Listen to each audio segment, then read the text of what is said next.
리노베이션 공사를 마친 대구시민회관이 다음 주 재개관하는데 일부 좌석이 무대가 잘 안 보이는 결함이 있는 것으로 나타났습니다. 포항 테크노파크 2단지와 은폐수 처리장 문제, 드라마 강철왕 방영 무산까지 포항시 행정 난맥상이 심각한 수준입니다. 금세기 최고의 혜성인 아이손 혜성이 다음 달 육안으로 볼 수 있게 되는데요. 혜성을 보기 위한 분위기가 고조되고 있습니다. 올해 대구시 자원봉사대상 대상으로 선정된 주인공의 20여 년 동안 아름다운 이웃사랑을 소개합니다. 네, 시청자 여러분 안녕하십니까? 11월 20일 금요일 아침 대구 MBC 뉴스투데이입니다. 네, 절기상 소설인 오늘은 낮 기온이 많이 오르면서 일교차가 크게 벌어지겠습니다. 주말인 내일은 대체로 맑겠지만 일요일 오후에는 한 차례 비 소식이 있습니다. 진달래 기상캐스터입니다. 오늘은 첫눈이 내린다는 절기 소설입니다. 하지만 계절상 겨울보다는 가을에 가깝겠는데요. 오늘 대구의 아침 기온은 4도로 많이 춥지는 않습니다. 낮에는 햇살과 함께 기온이 많이 올라서 일교차가 크게 벌어지겠는데요. 청도의 경우에는 일교차가 더 크게 벌어지겠습니다. 아침 기온이 영하 5도인 반면 낮에는 12도까지 오르면서 일교차가 20도 가까이 크게 벌어지겠습니다. 이렇게 일교차가 큰 만큼 감기에 걸리지 않도록 건강관리 유의하셔야겠습니다. 주말인 내일은 대체로 맑겠습니다. 낮 기온도 많이 올라서 활동하기가 좋은 날씨가 되겠는데요. 하지만 일요일 오후부터는 차차 흐려지면서 비가 오겠습니다. 특히 해안 지역에는 바람까지 강하게 부니까요. 나들이 계획 세우실 때 참고하시기 바랍니다. 날씨였습니다. 리노베이션 공사를 마친 대구시민회관이 다음 주에 재개관합니다. 클래식 전문 홀로 탈바꿈했는데 일부 좌석의 경우 무대가 잘 보이지 않는 치명적인 결함이 있는 것으로 나타났습니다. 윤태우 기자 취재했습니다. 대구시민회관 주공연장인 그랜드 콘서트 홀에서 좌석과 음향에 문제가 없는지를 점검하기 위해 오케스트라와 관객이 동원된 가운데 리허설이 진행되고 있습니다. 그런데 취재 결과 일부 좌석에서 치명적인 결함이 있었던 것으로 드러났습니다. 3층 발코니 부분의 좌석 40여 개는 바로 옆 좌석에 가려 무대가 잘 보이지 않아 급하게 30cm가량 높여서 다시 설치했습니다. 4층 발코니 부분의 좌석 전체도 당초 무대 반대 방향으로 설치됐다가 무대가 절반밖에 보이지 않자 각도를 조정했습니다. 하지만 조정을 한 뒤에도 몸을 옆으로 내밀어야 무대를 다 볼 수 있습니다. 설계에 문제가 있어 시간과 비용을 더 들인 겁니다. 당초에 설계했는 안 자체가 한 50% 정도 가시선이 있었다면 지금 조정을 통해서 80~90%의 어떤 가시선을 확보할 수 있었습니다. 오케스트라의 생명인 음향도 기대에 못 미친다는 지적이 나오고 있습니다. 이 소리가 뻗어나가지 못하고 무대의 높낮이가 심해서 하모니를 맞추는데 문제가 있다는 겁니다. 오케스트라 안에서만 약간 맴도는 그런 느낌이 많고, 그리고 단상이 너무 높아가지고 초음악기가 나오는 거랑 관악기 나오는 데서 이렇게 뭔가 서로 주고받아야 되는데 서로 소리를 못 들어가지고 그게. 재개관 기념 공연을 앞두고 공연 날짜를 잘못 공지하는 바람에 관람객들이 예매를 취소하고 다시 예매를 하는 등 운영상에도 미숙함을 드러내 대구시민회관이 문을 열기도 전에 따가운 눈총을 받고 있습니다. MBC 뉴스 윤태호입니다. 대구시 북구 검단동 종합유통단지와 대구시 동구 복무동 이시아폴리스를 연결하는 간선도로망 연결 사업이 기획재정부 예비 타당성 조사 대상 사업으로 선정됐습니다. 이에 따라 내년 2월부터 예비 타당성 조사가 시행될 예정입니다. 폭 25m, 총 연장 3.4km 규모로 건설 계획이 추진되고 있는 이 도로는 국비와 시비 등 총 사업비 규모가 1,980억 원에 이르고 있습니다. 경상북도는 기획재정부의 올해 하반기 예비 타당성 조사 대상 사업에 광역권 전철망 구축 등 3건이 최종 선정됐다고 밝혔습니다. 3개 사업은 광역권 전철망 구축을 비롯해 김천 거제간 남부내륙선 철도 부설, 경산 지식산업지구 진입도로 건설 등입니다. 도는 최종 예비 타당성 조사 용역에서 좋은 결과가 나올 수 있도록 기획재정부, 한국개발연구원과 긴밀한 업무 지원 체계를 구축할 예정입니다. 현재 준비 중인 25개 사업도 자체 용역을 마무리해서 이달 말까지 기재부의 예비 타당성 조사 대상 사업으로 선정하기로 했습니다. 금세기 최고의 혜성인 아이손 혜성이 다음 달 육안으로 볼 수 있게 되는데요. 이번에 지나가면 영원히 볼 수 없는 이 혜성을 보기 위해 관측 캠프가 조성되는 등 벌써 들뜬 분위기입니다. 조동진 기자가 보도합니다. 밤하늘의 우주 천체와 별자리는 은하수 너머 미지의 세계에 대한 무한한 상상의 꿈을 가져다 줍니다. 망원경을 통해 본 태양, 4D 입체 영화지만 달 표면에 도착하는 순간은 어린이들에게도 벅찬 감동으로 다가옵니다. 오늘 날씨도 너무 좋고 우주에 대해서 상상력도 키울 수 있는 좋은 기회가 된 것 같아서 너무너무 좋았던 것 같습니다. 다음 주부터 다음 달 중순까지 예천 전문 우주센터가 다시 설레이고 있습니다. 금세기 최고의 혜성으로 불리는 아이손 혜성을 관측하는 캠프가 마련되기 때문입니다. 아이손 혜성은 한 번 지나가면 다시는 만날 수 없는 비주기 혜성으로 현재 예상 등급으로 보면 육안 관측이 가능합니다. 특히 12월 10일에서 15일 사이 새벽 동트기 전 30분쯤은 가장 선명하게 볼 수 있어 1박 2일 캠프 신청자들이 몰리고 있습니다.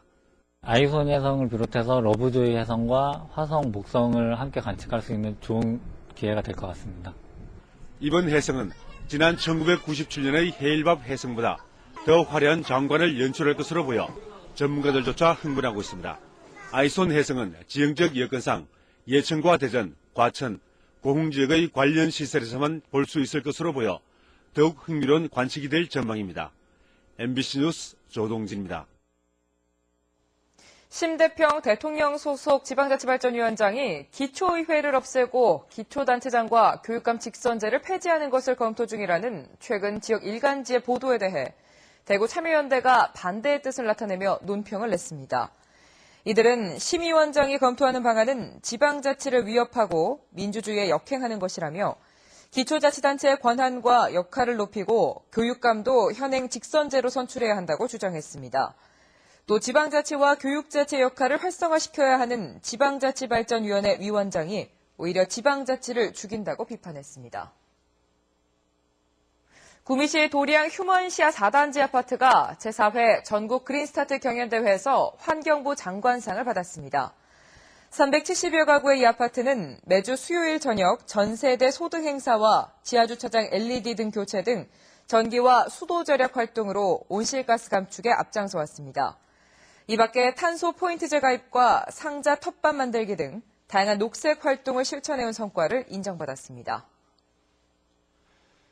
박승호 시장의 임기를 7개월여 남겨둔 가운데 포항시의 행정 난맥상이 심각한 수준입니다. 포항 테크노파크 2단지와 은폐해소 처리장 문제, 그리고 드라마 강철왕 KBS 방역 무산까지 곳곳에서 파열음이 빚어왔는데요. 공무원들이 연루된 보조금 부정수급 사건까지 터졌습니다. 김영일 기자가 보도합니다.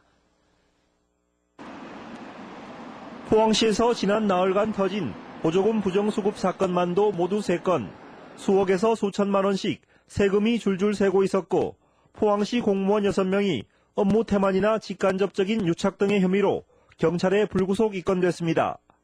허위 문서로 보조금을 타냈고 공개 입찰해야 할 사업이 수의계약 방식으로 바뀌는 등 그야말로 시민 혈세인 보조금은 눈먼 돈이 됐습니다.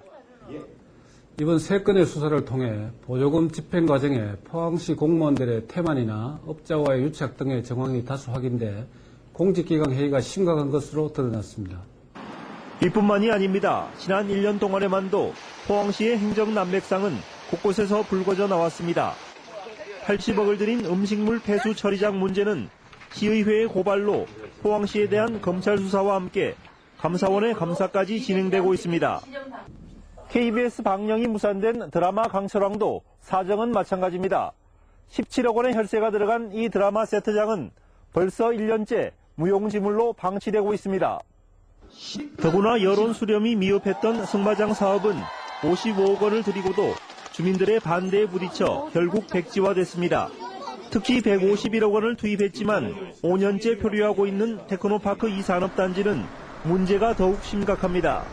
지난 5월 감사원이 포항시 사업이 부당하게 추진됐다며 공무원 3명의 징계를 요구했는데 포항시는 잘못한 게 없다며 도리어 행정소송을 제기해 지리한 법정 공방을 예고하고 있습니다. 이처럼 총체적인 행정 난맥상이 드러나면서 포항시의 독선적인 행정 스타일에 근본적인 문제가 있다는 지적이 제기되고 있습니다. 은폐수 사업이라든가 강철항 사업, 그리고 승마장 사업, 이러한 사업들이 검증되지 않는 상황에서 시집행부가 일방적으로 밀어붙이다 보니까 사업 실패를 하고 혈세를 낭비하는 이러한 일들이 벌어진 것이죠. 임기를 이제 겨우 7개월여 남겨둔 박승호 포항시장. 지금이라도 흐트러진 공직기강을 바로잡고 열린 행정으로 소통하는 자세가 필요합니다. MBC 뉴스 김형일입니다. 대구시가 겨울을 앞두고 대형 공사장의 관리 실태를 점검하는 등 관리 강화에 나섰습니다. 대구시는 건설본부가 하고 있는 24개 공사장을 돌며 안전관리 실태를 점검하고 폭설과 추위에 대비한 자재 장비 관리, 화재 예방 실태도 살펴봤습니다. 또 눈이 내릴 때를 대비해서 적사장과 위험 표지판, 관련 장비를 추가로 확보하고 인원도 늘려 배치할 예정입니다. 날씨가 추워지는 겨울철에 난방용 전기제품과 관련한 화재, 화상 피해가 많아 주의가 필요합니다. 한국소비자원에 따르면 지난 2011년부터 지난달까지 접수된 피해 구제 사건은 180여 건이며 이 가운데 화재 화상이 52건, 28.6%로 가장 많았고 품질과 사후관리 서비스가 그 뒤를 이었습니다. 소비자원은 화재, 화상 등의 안전사고를 막기 위해서 온도 조절기가 파손되지 않도록 하고 사용하지 않을 때는 반드시 플러그를 뽑아둘 것 등을 당부했습니다.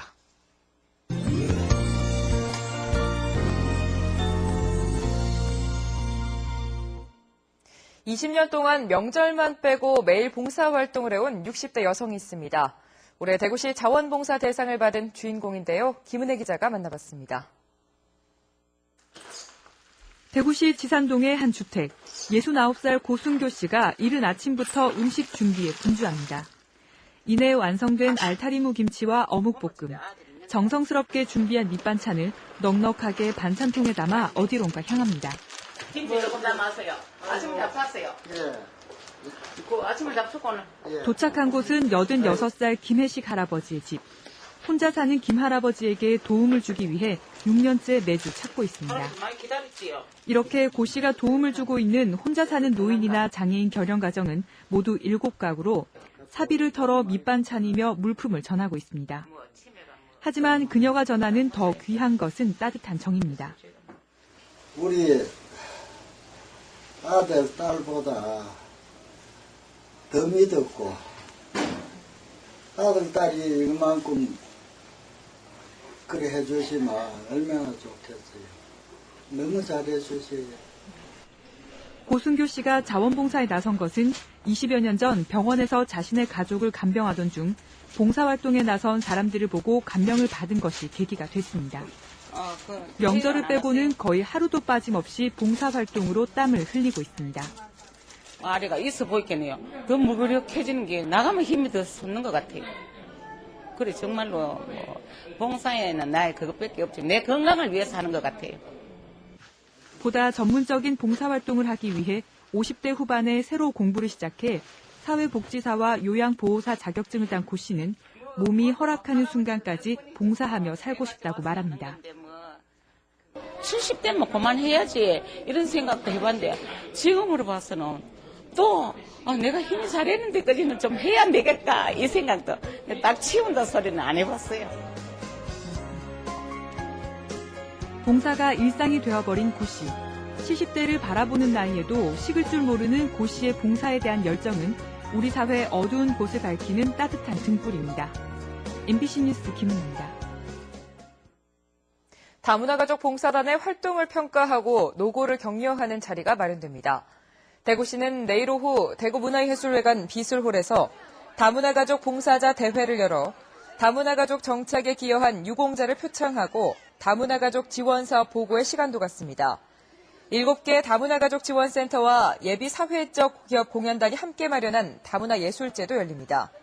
이 밖에 다문화가족 봉사단 활동사진 전시와 결혼 이주 여성 취업 프로그램 체험, 취업 상담 행사도 열릴 예정입니다. 대구시가 다음 달에 엑스코에서 열릴 제1회 대구 평생학습 박람회에 참가할 기관을 모집합니다. 모집 대상은 대구에서 평생교육 프로그램을 운영하고 있는 시설이나 법인, 단체로 참가 신청은 오는 29일까지 받습니다. 다음 달 13일부터 이틀 동안 엑스코에서 열릴 제1회 대구 평생학습 박람회에는 주재관과 글로벌관, 배움관 등이 차려지고 평생학습 세미나와 특강, 동아리 사례 발표도 있을 예정입니다.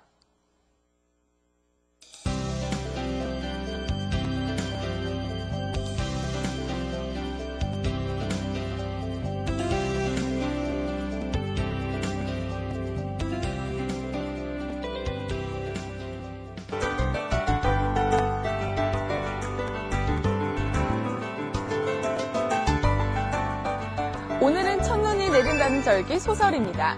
하지만 오늘은 계절상 겨울보다는 가을에 가깝겠는데요. 오늘 대구의 아침 기온은 4도로 많이 춥지는 않습니다. 낮에도 햇살과 함께 기온이 많이 올라서 비교적 포근하겠는데요. 일교차는 크게 벌어지겠습니다. 청도의 경우에는 오늘 아침 영하권으로 떨어지면서 일교차가 20도 가까이 크게 벌어지겠습니다. 이렇게 일교차가 큰 만큼 감기에 걸리지 않도록 건강관리 유의하시기 바랍니다. 현재 보시면 고기압의 영향으로 전국이 대체로 맑은 상태입니다. 하지만 여전히 대구와 경북 동해안 지역에는 건조주의보가 발효 중이니까요. 작은 불씨라도 잘 살펴주셔야겠습니다. 대구의 현재 기온은 4도, 낮 기온은 13도까지 오르면서 비교적 포근하겠습니다. 하지만 청도의 현재 기온은 영하 5도로 많이 추운 날씨를 보이고 있습니다. 어제 영하 5도를 가리키던 김천의 아침 기온도 올라서 현재 0도 가리키고 있습니다. 낮 기온은 11도까지 오르겠습니다. 경북 북부 지역의 아침 기온은 여전히 영하권입니다. 의성의 아침 기온은 6도, 청송은 5도로 매우 춥습니다. 반면 포항과 울진의 현재 기온은 3도로 어제와 비슷합니다. 낮 기온은 10도 이상까지 올라서 비교적 포근하겠습니다. 물결은 최고 2m까지 일겠습니다. 내일 등산지 날씨 대체로 맑습니다. 오후에 구름이 조금 있긴 하지만 등산을 하기에는 날씨로 인한 큰 불편은 없겠습니다. 주말인 내일은 대체로 맑겠지만 일요일 오후부터는 비가 오겠습니다. 날씨였습니다.